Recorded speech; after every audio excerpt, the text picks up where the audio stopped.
Hello. Listen, I am here with We Shine Media Spotlight. Super excited because I'm getting ready to talk to some men, y'all. So if you are on here, go ahead and tag somebody. Go ahead and share this broadcast. Go ahead and let people know that the authors of Men Grieve Too, the anthology, they are going to be here. So I got a handful of them, about half of them are here tonight. And we want to be able to shout them out and encourage and really kind of tap into talking about grief because we all think that men just supposed to suck it up and be hard and men don't cry and all these things. But guess what? Men have emotions. They go through life just like we do. And they have feelings. And when they experience grief, when they experience loss, when they experience things that hurt and grieve them to their heart, to their soul, trust and believe they feel the same way that anybody else does. And so this is a great opportunity for us to tap into what it means or what it looks like when men grieve too. So I'm not going to take too much more time. I want to go ahead and hit share myself so that we can see what it looks like when men grieve too. I want you to hear their stories because they took their time to share it with somebody else. So Lakeisha, hey, glad that you are on. Thank you so much for tuning in tonight. I see you, G. Thank you for sharing it with somebody. We appreciate it. I'm getting ready to bring these men on. So y'all go ahead and give a virtual hand clap because I'm bringing on Damon Hurd, Jay Lewis, Will, and y'all see it's Lewis here, but I call him DeQuincy. So y'all go ahead on and shout out, welcome to the We Shine Media Spotlight stage. And Lakeisha said this topic is exciting. It is as we get ready to kind of delve into what that looks like. So I'm going to start, gentlemen, by saying that I'm so appreciative of you stepping out of your comfort zone. Because for some of you, this was a first time project. For some of you, brand new to what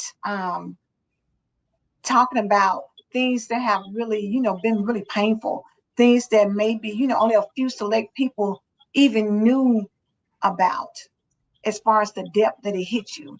And so shout out to you all for stepping out and making this happen because not only is it for you, other people are going to be blessed behind what you wrote. And so we just seeing everybody come in. Yes, y'all make sure y'all share it on your pages, tag people, because this deserves a big audience. This deserves people who are going to find out a little bit more about what it means when men grieve too. So Damon, I'm gonna start with you. First and foremost, Okay. give a little something about you and what made you decide to tap into this project. Okay. Well, my name is Damon Hurd. I'm originally from Cincinnati, Ohio. Um, Actually, I was on a podcast with Jay a few months ago, and then after that, he had told me about this book that was coming out. Um, Myself, I had already written a book with my wife, um, and so when it came out as far as talking about men process with grieving, I was like, okay. I had already been working on something, and I was like, let me see if I can connect the two of them together. Mm-hmm. A little bit more history about myself is that uh, with my major grief came from my late wife passing of COVID a little bit over 3 years ago. Now it'll be 4 years in October, and having to go through that process with my son. My son was 10 at the time. Both of us having to go through that process together, being able to work through that whole process, being able to heal, going just to get through it. And honestly, there were ugly days for Yeah. both of us, because my late wife she was like the linchpin of the family that kept us together. And when we lost her, we both lost direction. So that being said, understanding that whole process, um, as I began to heal and coming through, it started being dropped on me to talk to other men about the same thing. Because as you alluded to, A lot of times we're not allowed to talk about our grief. A lot of times we're not allowed to talk about our pain.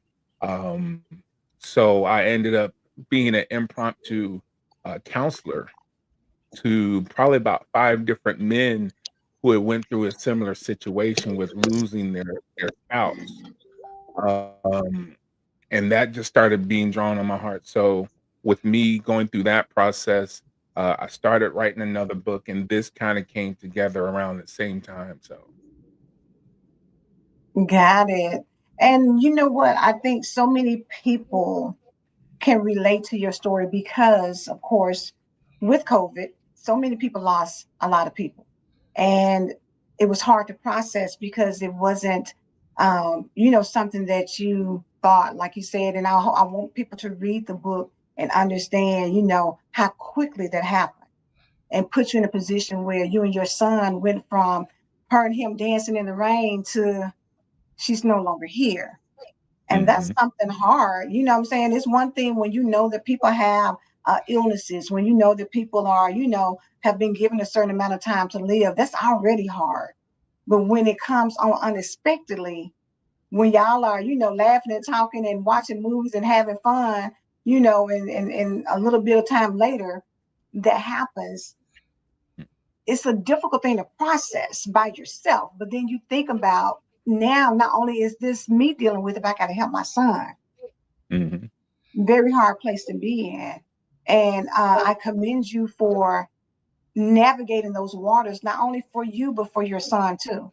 And before we got on here, I got a chance to meet Gideon, and he's a handsome young man. You've done a great job with him. So shout out to him as well, because he's part of the story. So thank you for sharing that. I'm going to come back to you, but I'm going to move over to Jay Lewis. Jay Lewis, introduce yourself and then tell everybody a little bit about what you wrote.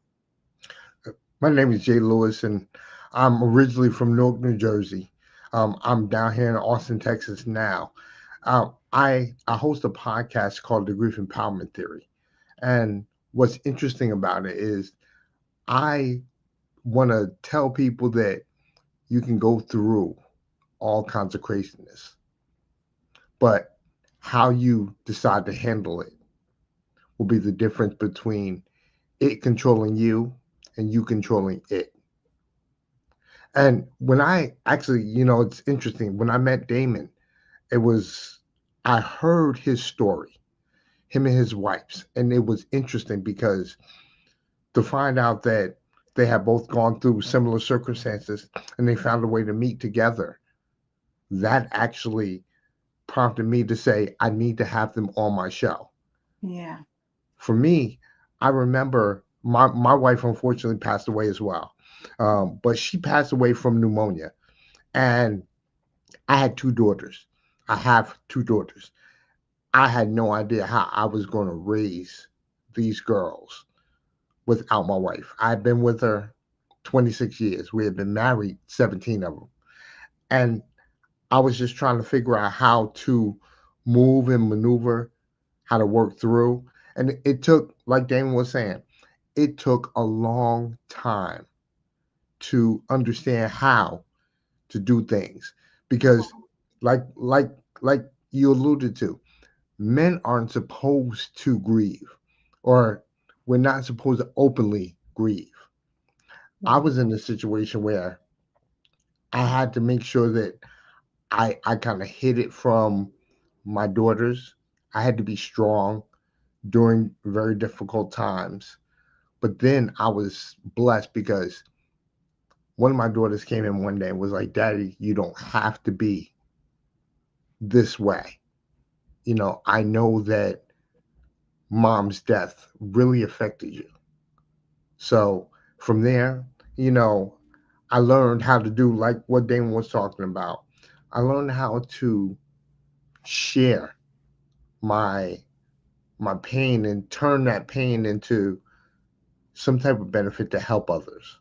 Mhm. And so that's really what I do. I'm a grief empowerment coach, and I work with single men, actually, and single men with parents because with fathers. I mean, or with children. I apologize because it's uh it's very interesting having to navigate these waters alone because you're dealing with your manhood. Plus, at the same time, you're trying to learn how to become a nurturer, which Mm-hmm. is normally a woman's role, Right. you know. But now you have to be what I call the rock and the feather at the same time, which is pretty challenging, but Mhm. it's doable.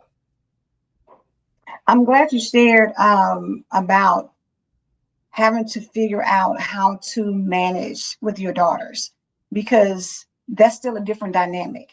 Even with most families, the wife is the one that, has the connection with the kids and she's dropping them off at school or whatever events they have. She's doing their hair, they're playing the little girl things or whatever.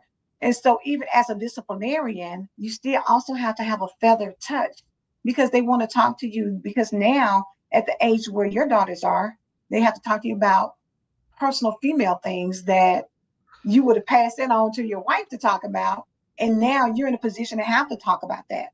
How did that, or how were you able to navigate those waters? It hit me like a tsunami. I'm not gonna lie to you. I remember my youngest daughter was she was 13 at the time, and it may have been a few months after my wife passed away, and she was starting her female cycle. And so she comes to me and she's like, "Daddy, I'm like a deer in headlights at this point. I don't know what's going on." Then she's like, "You got to go to the store and you got to do these different things." So I'm at the store, and by the grace of God, there was a very kind woman who saw me totally conflummoxed. And I explained to her the situation. She helped me to figure out what I needed. When I came home, I got that, took care of that. Then I started just doing a lot of research, a lot of reading, because what I needed to do was to let other men know that this is a reality. You know, I mean, on my upcoming show, I'm actually going to be doing one in March, later. I'm sorry, in April, and I'm actually bringing a gynecologist on because from her perspective, she can teach men how to be able to have that conversation, Yeah. be able to know what to look for, be able to know what to understand. So, again, it, everything starts with going through absolute chaos, but then you learn over time. And having to navigate two daughters was interesting because, like I said, I mean, I learned how to cook, I learned how to do hair, and I'm bald, but I know how to do hair. Mm-hmm. And, and I learned a few other things about how to navigate womanhood, Yeah. things I would not have known if I didn't go through this particular experience. Thank you for sharing that. I appreciate it because it is something to think about. When you are trying to process your own grief and you have other people that you have to help through that, and you have to deal with, making sure that you're raising them while also, managing their grief. It's a lot that goes into it and things that you may never be prepared for, never even expected to think about. Now all these things come into play. Whereas maybe you would have been like, okay, let me take y'all out to eat. Now you got to realize they need nutritional value. We can't go out to eat every single day. I've got to figure something out. It puts you in a position where things change and they change a lot faster than what you're expecting them to change. I want to give a shout out to Lakeisha Lockeridge because this really stemmed from her. And she did a book project, The Love Languages of Grief. And from there, said that, you know what, because it was a project with all women, but to recognize and understand that men grieve too.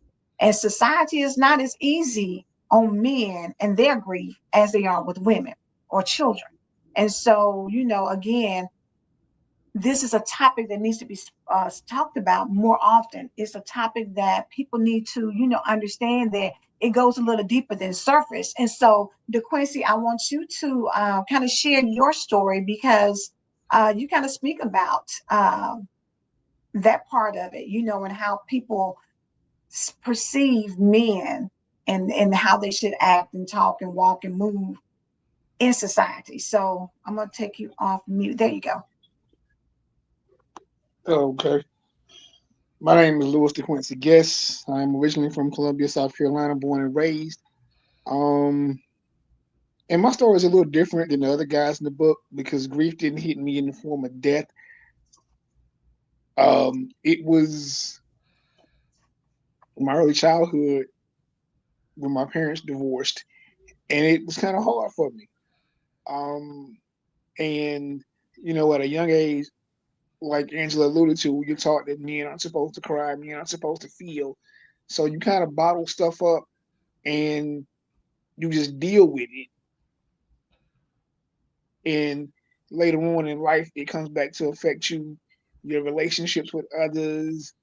Um, Even my relationship with my kids was affected by it early on because I didn't process and I didn't deal with the grief of mom and dad splitting and me and my siblings having to go live with our grandparents. So this project gave me a voice, to finally speak about, how I felt during that time. Um, and what I would say to men who read this book, it's okay to not be okay. It's just not okay to stay that way. You have Absolutely. to pick yourself up and dust yourself off. Um, and in my chapter, I speak about the things that I went through and the things that I got myself into, looking for something to fill the void where that grief had just taken over. And it wasn't until I got grown and had my own daughters that I realized I had to put what happened years ago in the past. So this project was really a way for me to voice that. Yeah. I'm really glad that we kind of segued into your portion because a lot of times people do associate grief with just someone passing away. But grief covers a wide spectrum of things. It can be, like you said, your parents divorcing. It could be someone else divorcing. It can be dealing with health issues. It could be, having issues with your children and not being able to overcome them. It can be so many things that you grieve. And people need to understand that you need to give yourself permission to feel what you feel because you're human. And if you walk through life and you don't have any emotions, that's almost making you like a zombie. You can't go through life and not feel some type of way about some things. And like John said, Jay Lewis said earlier, it's how you handle it, it's how you process it. But to recognize that for people who go through life and don't think that your kids are impacted by divorce or don't think that your young people are, impacted by what goes on in life and how that plays out when they get older and have their own families. It's serious. And a lot of times, again, we ball it up. And DeQuincy, what is the name of your chapter? The name of my chapter is called Wounded Lions because it talks about how men, when we don't grieve properly or when we're not allowed an outlet, we become a wounded lion. And the old saying goes, hurt people hurt people.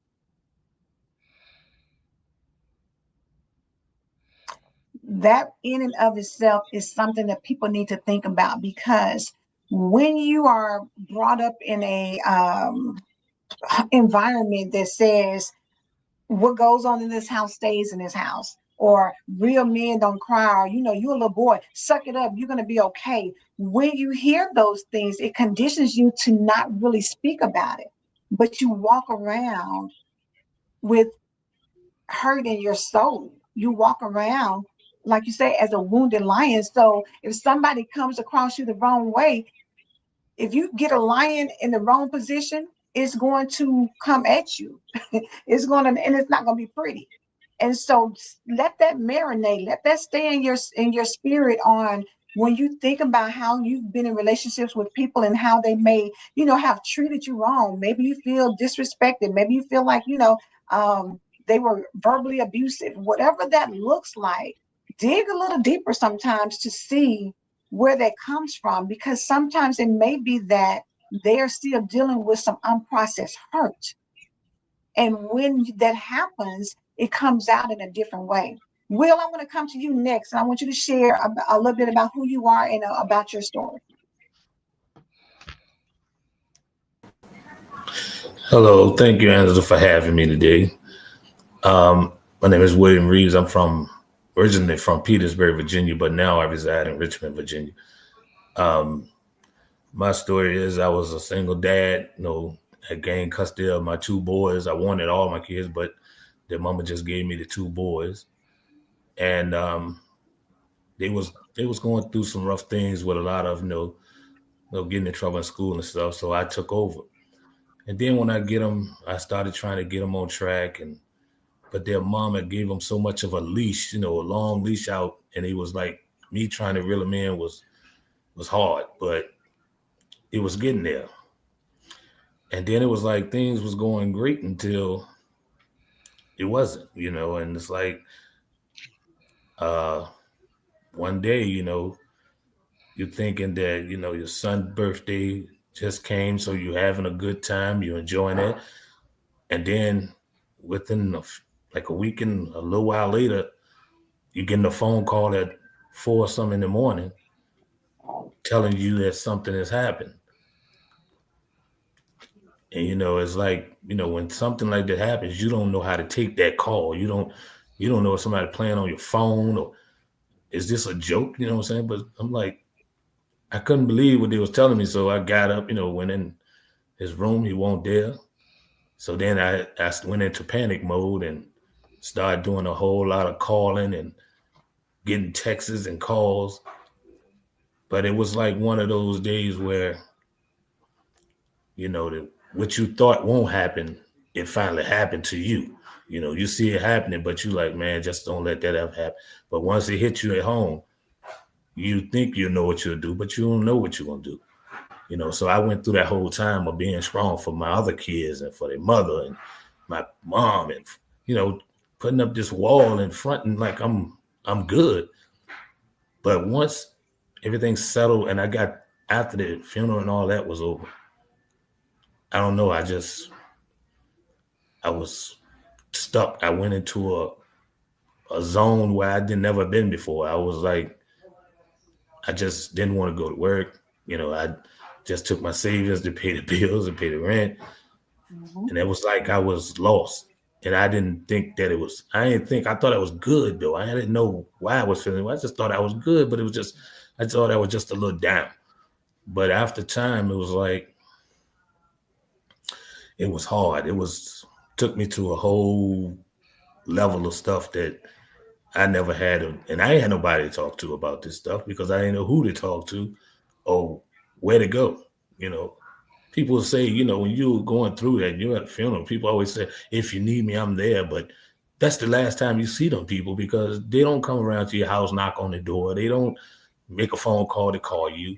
So it was like I was all alone. There was no friends and nobody called, nobody sat down and talked to me. So I had to thug it out by myself.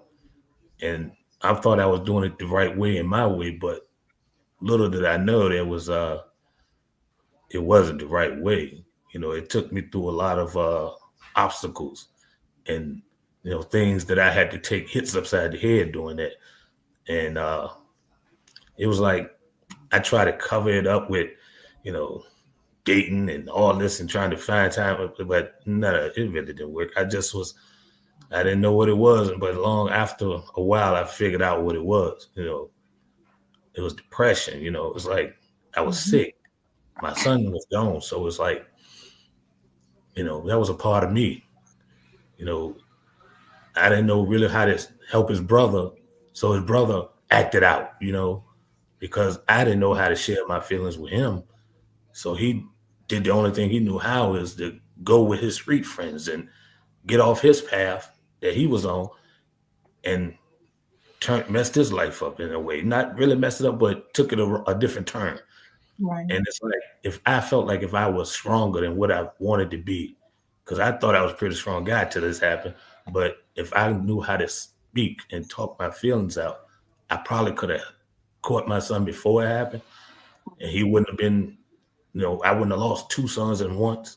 I probably would have just, had the one son to be still here. But he wound up getting in trouble because he took his anger out in a different way.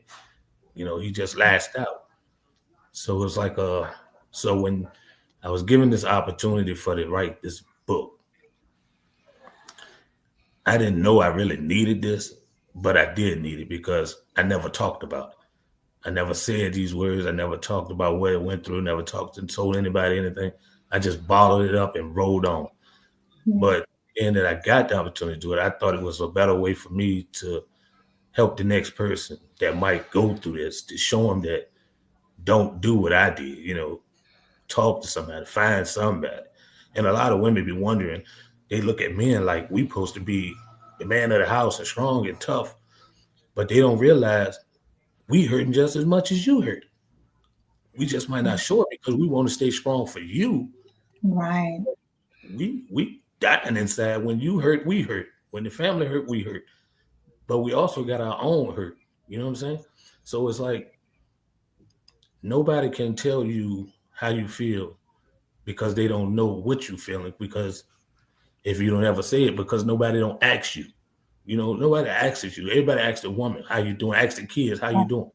They don't come to the man and be like, hey, man, how you doing, man? You holding up? No, that don't get answered. So we just be the strong ones of the bunch, but the whole time we the one hurting for everybody and plus ourselves. So I figure if people read this, a woman will understand that sometimes if she see a man going through something, she can know how to relate to him and talk to him instead of just letting him go through it. And if a man read it, he'll see the things that we did and what we went through and found a better way of resolving his pain and issues without falling the way we did. I think it'll help him more than hurt him.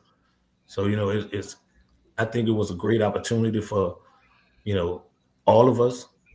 And I'm looking forward to a lot of people getting to know about this because it is a big thing.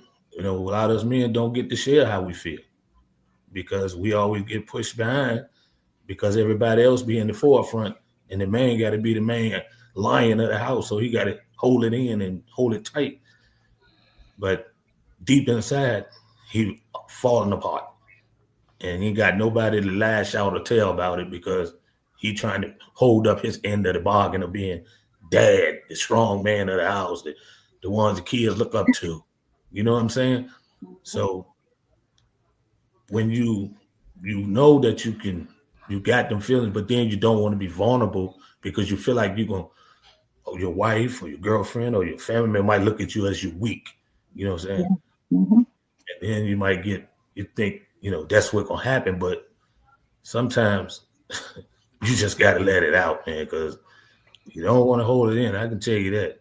I held it in for a long time and it cost me a lot.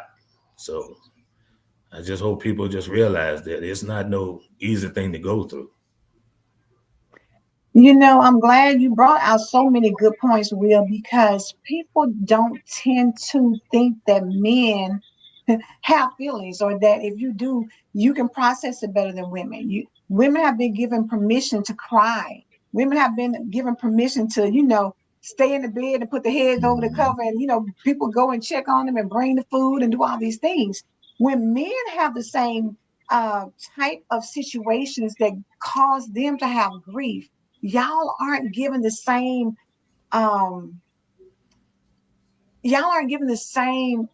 courtesy to say, okay, you need some time off. It's kind of sort of like, how when women have the babies, they say, okay, well, she can stay off so many weeks, right? And then they're expecting the dad to just go on, keep on working or whatever. But they put in some places now where, men can take maternity leave off as well, so they can be at the house and bond with their kid. Mm-hmm. Same thing for grief. When you see men, you automatically know. And I'm gonna go back to this. I saw a reel where, and it's not the same, of course, but I want y'all to kind of understand where I'm going. They were, I guess, maybe a press conference or something. It was Rihanna and ASAP Rocky, and y'all know that he was up looking to maybe go to jail for Yeah. some things, right?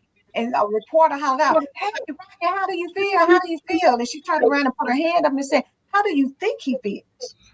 It should be the same thing for grief. How do you think this man feels, whether he lost his son or a daughter, whether they lost a wife or a parent, whether you went through a divorce, whatever the nature of grief is, how do you think it feels? Because put yourself in the same situation. How would you Mhm. feel? And you have to understand that because we're all individual, people have different ways of dealing with grief. And so I'm kind of want to go and roundtable a little bit. And Will, since you just finished up, I'm gonna start back with you. Share however much you want to share in terms of how did you manage to deal? How did you process being able to manage the grief that you were feeling? Tell you the truth, when I was going through this,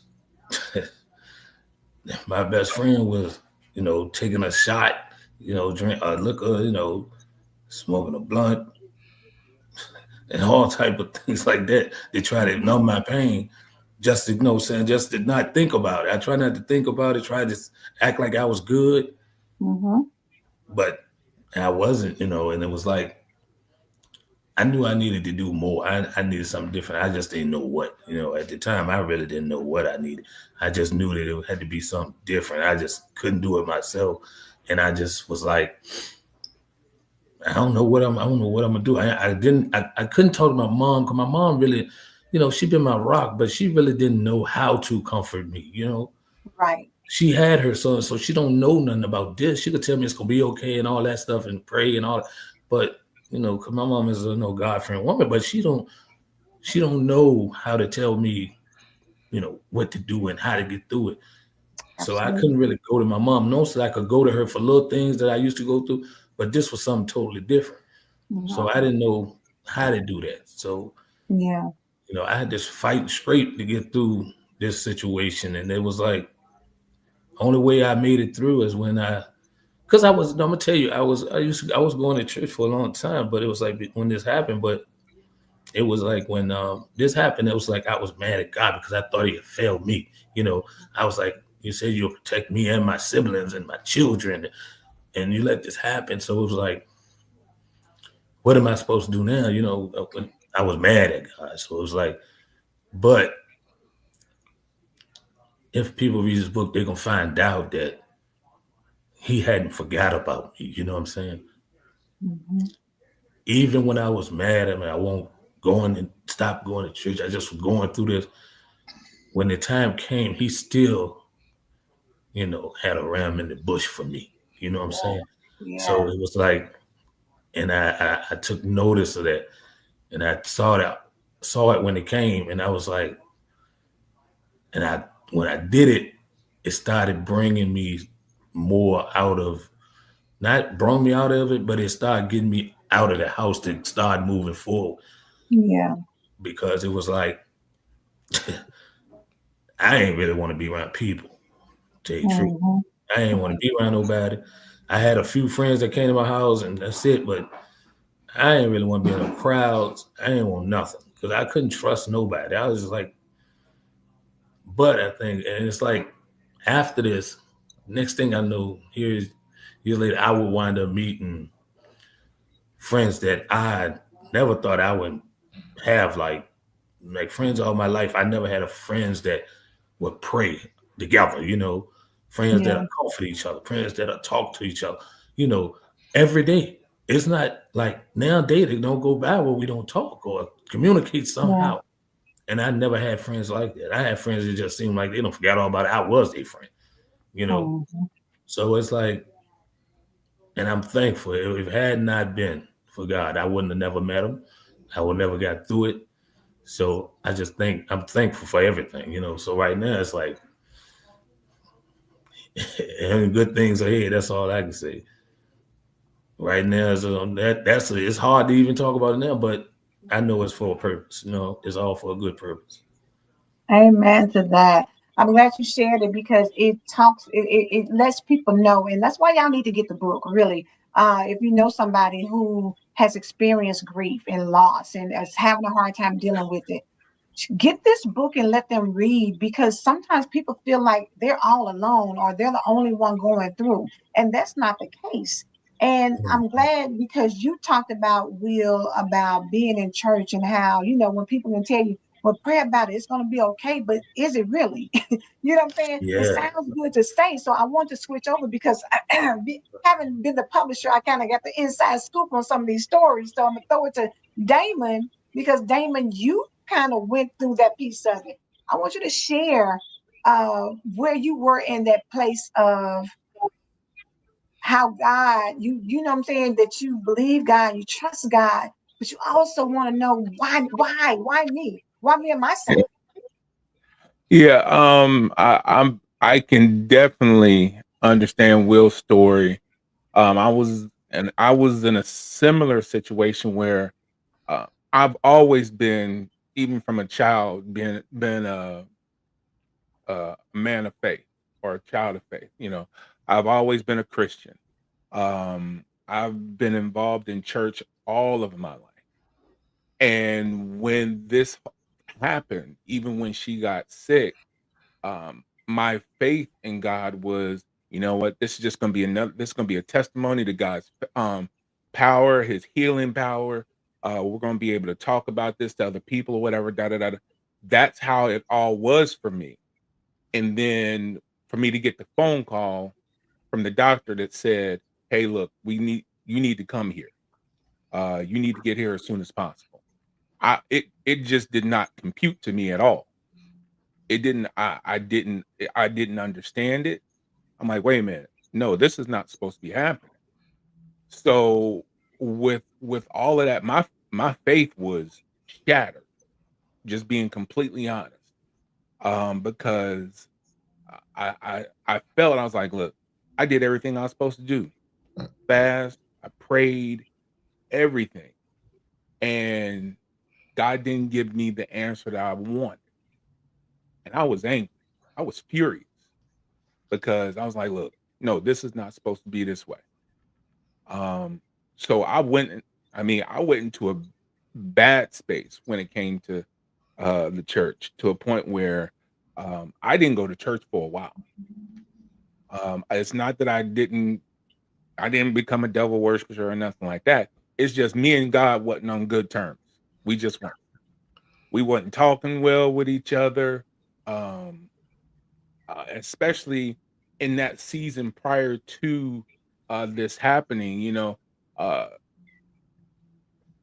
there was a season where, me and my wife, all marriages, we struggle from here to there, but we were coming together, and there was this a season where we were showing each other um, an agape faith, I would say.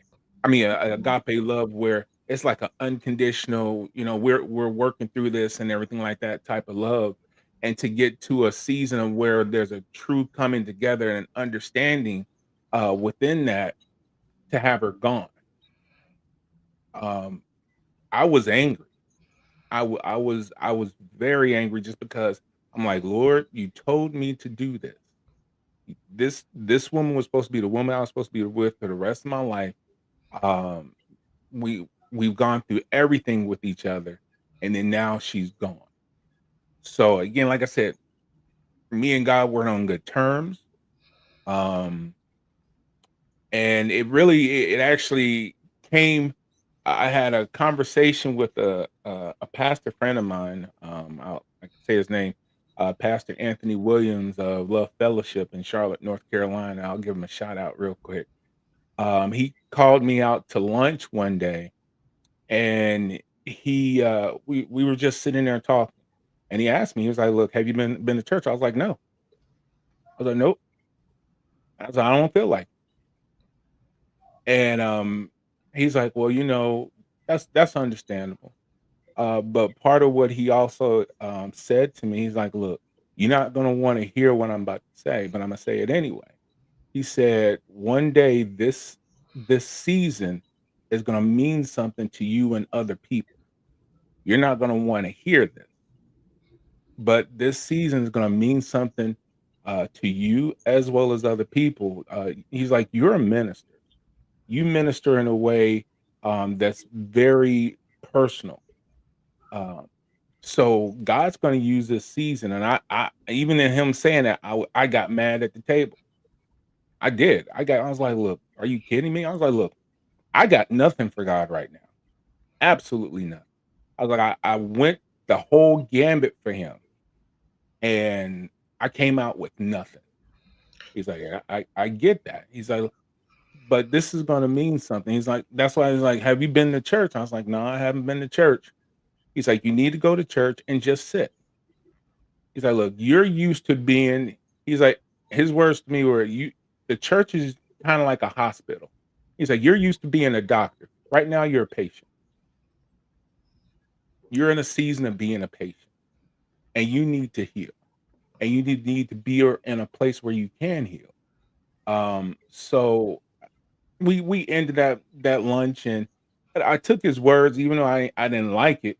I took his words, and I had I don't want to go too far into it, but I, I I guess as the old folks say, I had a come to Jesus meeting with God Himself, and I let Him know how I felt. I let Him know how, because I had never said anything to God. I said things to other people, but I never said anything directly to God about how I was feeling. And at the end of it, I was able to say, okay, I got this all out. What's next? And being able to get to that point of what's next, meaning, okay, Lord, I done let this all out. I I done got it out of my system. I know I can't do this. I am struggling. I don't get out the bed. I mean, my general rule, I mean, my rotation was go to work, kind of sort of work, because I really couldn't really work the way I was supposed to.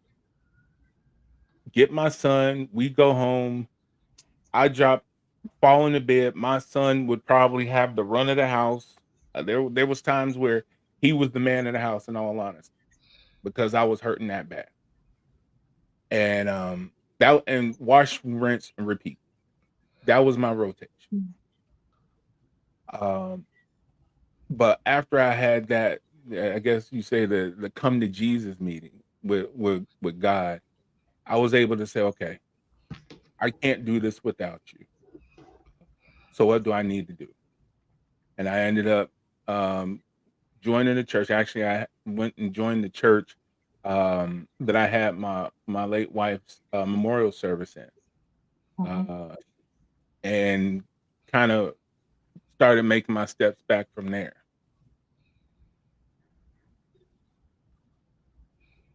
Powerful, powerful. I want you all to really, I hope, even go back and listen to this again, because the rawness of being able to talk about things that break your heart, and find out, that not only are you heartbroken, but you're angry.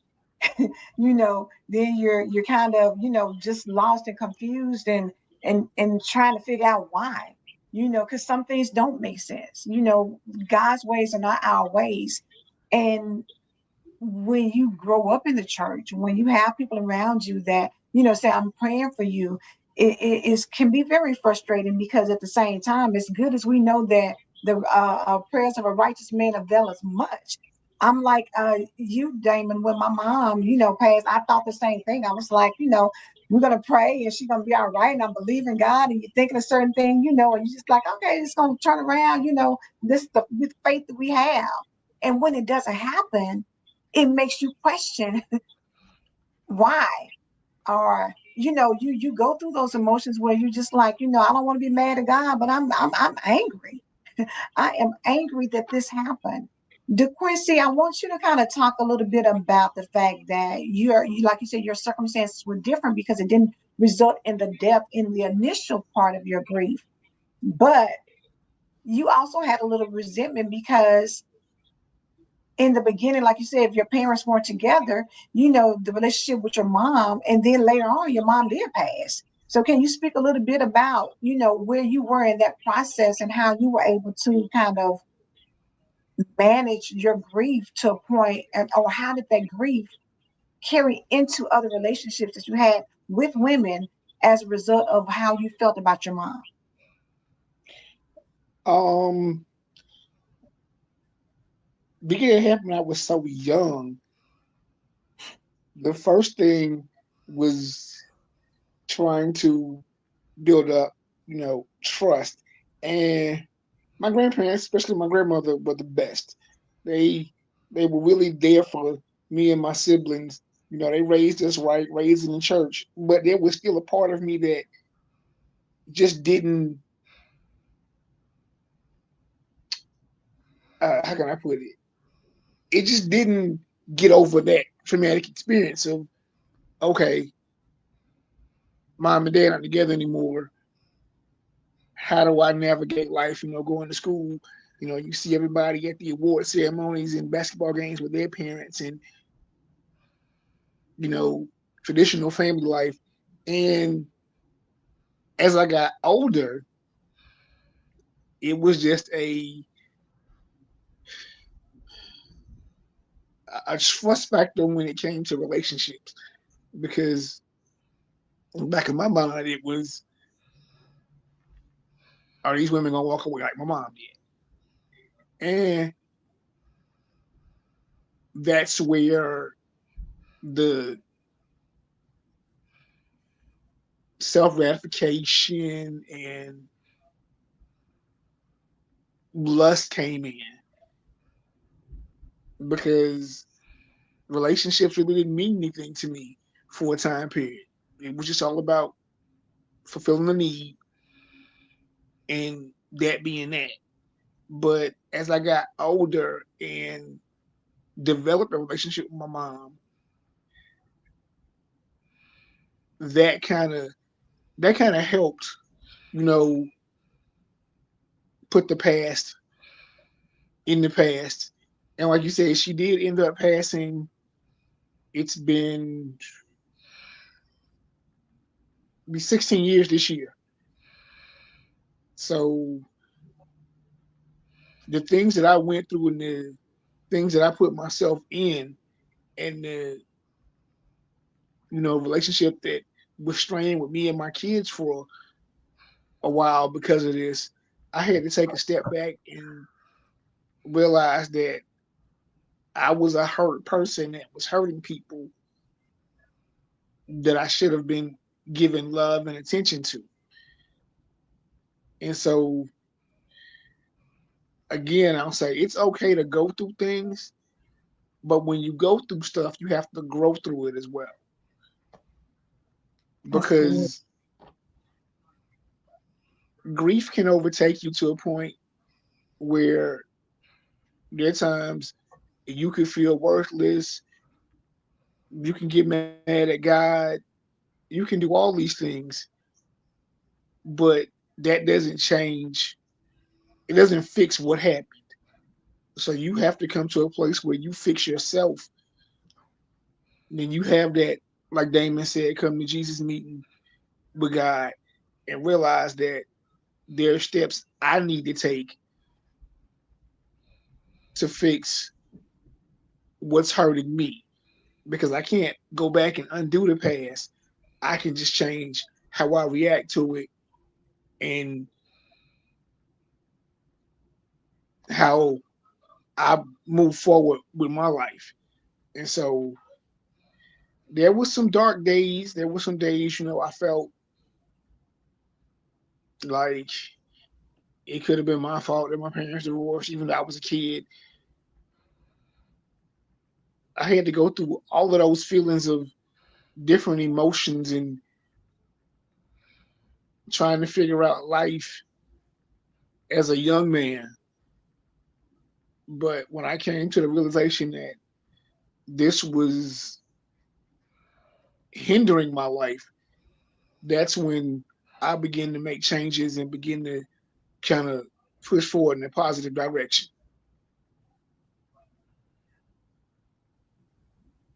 I'm glad you shared that because it people don't understand the pressure, the grief weighs you down a lot, and sometimes it's hard to come out from up under that. But like you said, you don't have to stay there. You have to choose how you're going to react. And we're not telling anybody because grief doesn't have a time frame. For some people, it may seem like they are moving on with their life, but behind closed doors, they can't get out of bed. Behind closed doors, like Will said, sometimes you're taking something to help you to get through it, or that you don't even have to deal with it. It's a process. And so, Jay Lewis, I want to throw it to you because I know in your chapter you talked about the process, but you also talked about how even in the midst of grief, had those things not happened, the grief empowerment theory may not have been here. It's amazing because the one thing I wanted to say was, and I wrote this down, I said, God does things. And if you think about it, God does whatever he does. It actually has the five of us sitting here having this conversation today. And I actually can relate to all three of these gentlemen's stories. Mm-hmm. I'm a son of a preacher. My mom was a minister. And I spent my life in the church. But then after a while, I kind of walked away from the situation. My parents got divorced. And it's interesting because um, I actually ended up having to relate to my mother-in-law, who was a saint when I was with my wife, but became very interesting afterwards. But I understood it later in life. Mm-hmm. My whole situation started, I thought it was just a fairy tale because I met my wife in college. We went to Hampton, and I met my wife when I was a freshman. And we built this crazy relationship. Come to find, a few years later, my dad and her uncle were actually really good friends. Oh. And, they did some notorious stuff together. So it was like, I'm sitting there and I'm like, how do I go to college? First off, both of us from Jersey. How do we go to college 6 hours away and meet each other? And then find out that, you know, my dad and her uncle were great friends, you know. So now I'm thinking this is a God ordained thing. Then, you know, when we were going through some marital difficulties, and we had been together 26 years. We were married 17. So we were going through some things. And when she got sick, we were going through some things. And it was hard because when um when she was lying there, I'm sitting there and I'm realizing I'm about to lose my best friend. And it's like everything that we went through, all that went by the wayside because I had to sit there and I had to say to myself, like, I don't care if we ended up in divorce or whatever, just come back. Just come back. But, you know, that didn't happen. And like I said, I'm later on in life when after my wife died, my mother-in-law and our relationship got really strained. And I couldn't understand why. But hearing Will, I understood something. My mother-in-law lost her child, and I had to understand that. I just met the woman. My mother-in-law birthed the woman, and I had to respect her in a whole different manner. So for me, I think forgiveness was a really big thing. Coming back to church, coming back to the Lord rather, was another big thing. I had to I had to take some time to realize that I needed to fix my relationship with God, and then I had to fix my relationship with people. because I had to understand that they were going through things as well. And because they were going through things, I needed to stop um, making it all about me, and understanding that I needed to understand other people's aspects of hurt.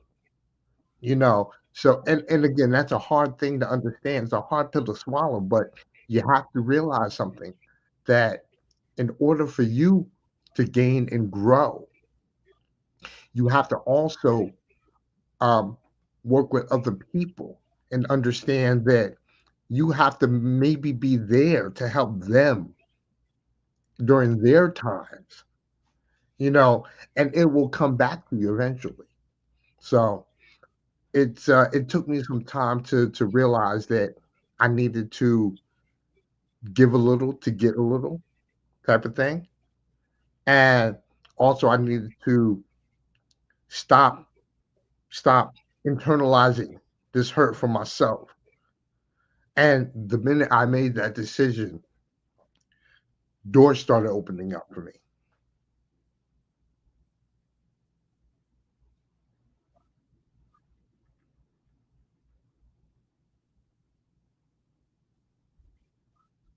I'm sorry, I on mute.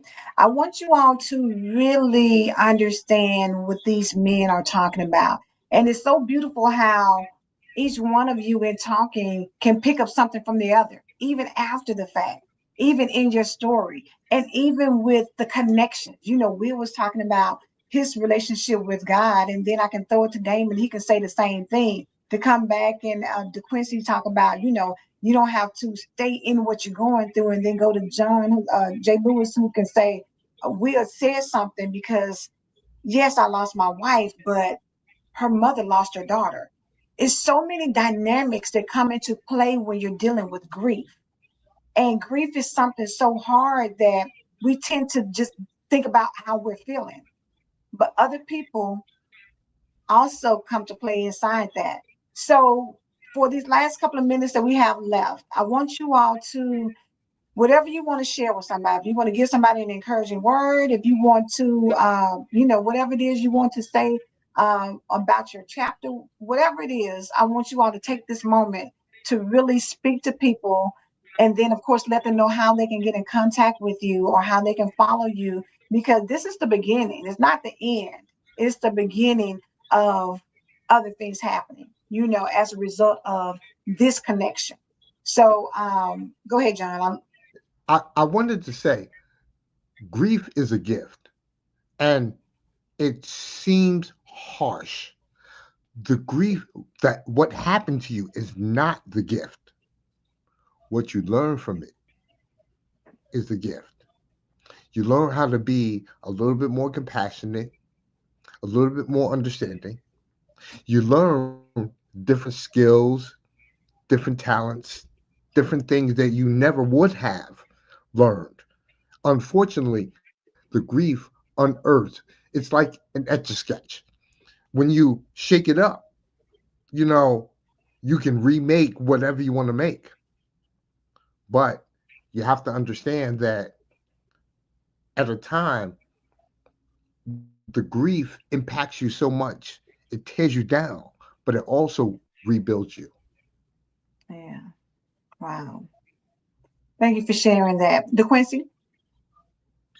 Um, I just want to encourage everybody who reads this book to understand, that men hurt. Men, we go through things, and we all have stories to tell. We all have things pent up inside of us that we haven't been allowed to, unload. So when you see somebody, like the old saying goes, don't judge a book by its cover, because you never know what that man might be going through. Encourage one another, love one another. Um, you can follow me on social media, DeQuincy Guest on Facebook, Mr. Guest 81 on TikTok, and King Louis 1 on Instagram. And you can also, I'm a poet by trade. Pick up my book off Amazon, Words from a Broken Man's Soul, and it's actually kind of my life through poetry. Thank you. Thank you for sharing that. All right, Will.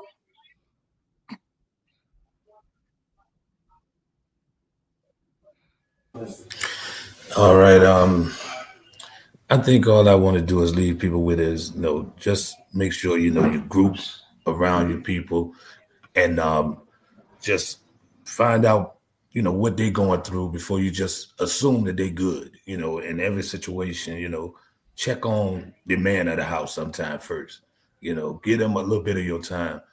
If if it's just him by himself, let him explain to you how you feeling, what you going to check on him every once a week. Just check on, give him a phone call every now and then, because we like hearing from people too.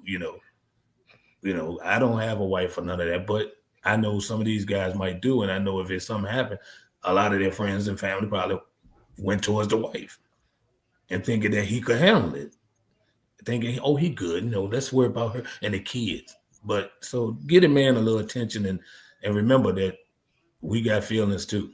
You know, we hurt just like everybody else out there hurt. We go through it too. We just don't show it as much as a lady do or a child do, but we do.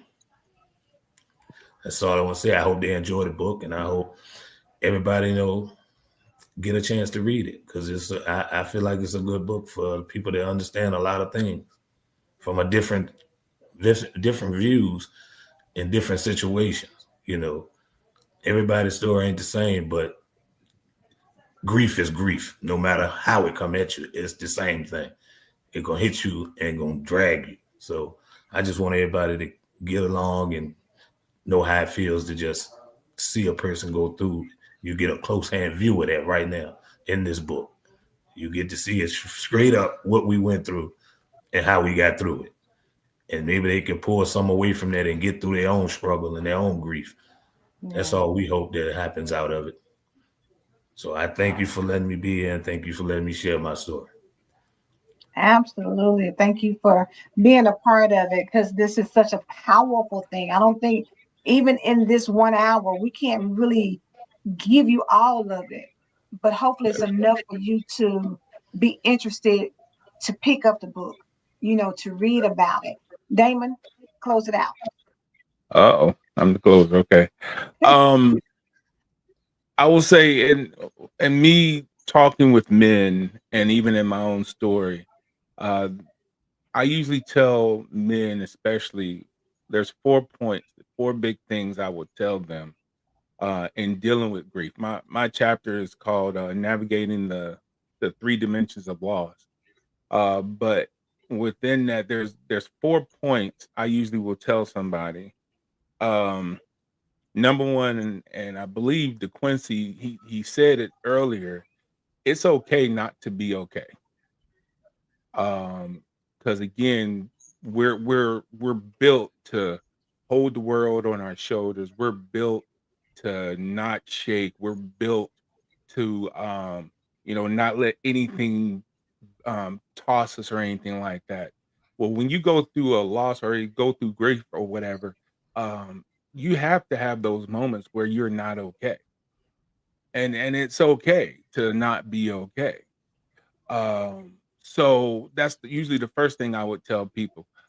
Second thing I tell people is, um, you want to go through the process. And when I say that, I say you want to go through the grieving process. Sometimes people don't want to go through the grieving process. I went to counseling after my late wife passed, and one of my counselors he used the example of uh, a beach where he's saying grief comes in waves. Now you can either go with the wave or go against the wave. Now, if you're going out into the water, more times than not, you're going against the wave. And those waves, as far as you go out further and further and further, the waves hit you harder and harder. and harder to a point where it might take you under. Versus if you're going to the land, usually you're going with the wave. And those waves actually are moving you closer and closer to a safe place. So he was saying, don't go against the wave. You have to go through the process, but go with the wave rather than against the wave. Number three, don't let anybody tell you what your process is. And sometimes people will mean good and well and everything like that, but sometimes it'll slip out of their mouth. Well, oh, I thought you would have been over that by now. No, don't let people tell you what your process is, because your process is your process. Um, you can't let somebody say, okay, I know how you feel. So because I know how you feel, I'm telling you you should be over this by now. No, you can't do that. And lastly, it's how do I say this? Um, lastly, it's more of um, be okay with getting help from your friends. I will say in my particular situation, I was blessed. I had what I have what I call my village. um, that they did, and I guess I'll definitely say I was blessed where they did check in on me. And me being the person I am, I was usually the person that took care of everybody else. I was the caretaker. I was everybody else's big brother. So it was tough at first for me to accept help. And a lot of times as men, we're not again, we're supposed to be strong and everything, and we're not supposed to need help. But be okay with accepting help from your from people. Sometimes it's going to be a complete stranger. Sometimes it's going to be somebody who knows you. I mean, has been with you for a while. But be okay with taking help from people, because you're going to need it when you're going through the grief process, whether it be from a loss of a loved one, loss of a job, or whatever, what have you. You're going to need help, and it's okay for you to accept help. So those are usually the four things I would tell someone uh, uh, as far as anything else that's going on. I will say, me and my wife, uh, we did write a book. It's on Amazon. It's called Pathways. Let's see here. There you go. Here's a copy of it. Yeah, there you go. But it is something that it was a love child of ours because both of us are widowers, and so it allowed us as we came together to speak on those things from a man's point of view, from a woman's point of view, just again as to allow people to help them go through the journey of grief and loss and everything like that, uh, as well as um, Father's Day of this year. I'll be dropping uh, the story. A lot of people are asking me, well, how did you go through this or whatever, et cetera, et cetera. Um, I'm going to be dropping this book, which is the story of us, me and my son Gideon, going through the process of losing my late wife Mona, going through our grief process as individuals as well as together, and being able to process as well as being able to go through healing and everything like that that went along with that, to get to the other side. So uh, I think that's all I got right now. Well, listen, I want to say thank you, big thank you to all of you for taking the time to share your story. And shout out to Deanna for this Damon's wife, because she was in the chat and making sure that you get all of the points. So shout out to her for being there to help make sure that you get what you needed to get. Listen, this is the first interview that they have put together, but this is not the last. Make sure you connect. We'll find ways to put in here so that you all can connect with everybody, because this is something that needs to be talked about. And she said, thank you all for sharing your story. Men grieve too. That's it. Point blank, period. It's not a question mark or it's not a comma. It is a fact. It's a statement. And check on the people in your life who are going through things. Like Will said, don't just disappear and nobody knows what's going on. Don't just think, oh, okay, they're a man, they got it. Check on the people in your life. It's nothing wrong with picking up the phone and making a phone call, or y'all hanging out and going out to eat, or catching a game. Make sure you spend time with people who are in your life, because each one of these gentlemen have shared that anything can happen. And when that unthinkable happens, you want somebody to be there for you, just as you would want to be there for them. So again, thank you all for showing up tonight. Thank you, gentlemen, for writing your stories. I'll make sure reach out to me directly, and I'll let you know how to get in contact with them and how to also make sure that you purchase a book from them. So we'll get you all that information as well, and it'll be in the chats. But definitely, guys, congratulations on taking this step. And don't let it be the end. There's so many other things that you can do, so many other opportunities and avenues to get this word out, because I truly believe that just as you had your story, other people are out here, they're wounded lions, like DeQuincy said. They're going through trying to figure out how to process their grief. You're not by yourself. These men are living proof that you can write about it. Like Will said, he never talked about it. This was the first time he had a chance to talk about it. Let this not be other people who don't get a chance to share what's going on in their life and suffer in silence, because that's not healthy for anybody. So listen, this is our time. This has been We Shine Media Spotlight on the co-authors of the anthology Men Grieve Too. Gentlemen, thank you so much for being here tonight. And everybody, thank you for tuning in. We appreciate it. I hope you all have a good night, and stay tuned, because we got more coming from these men about Men Grieve Too. Y'all have a good night. Thank you. Thank you.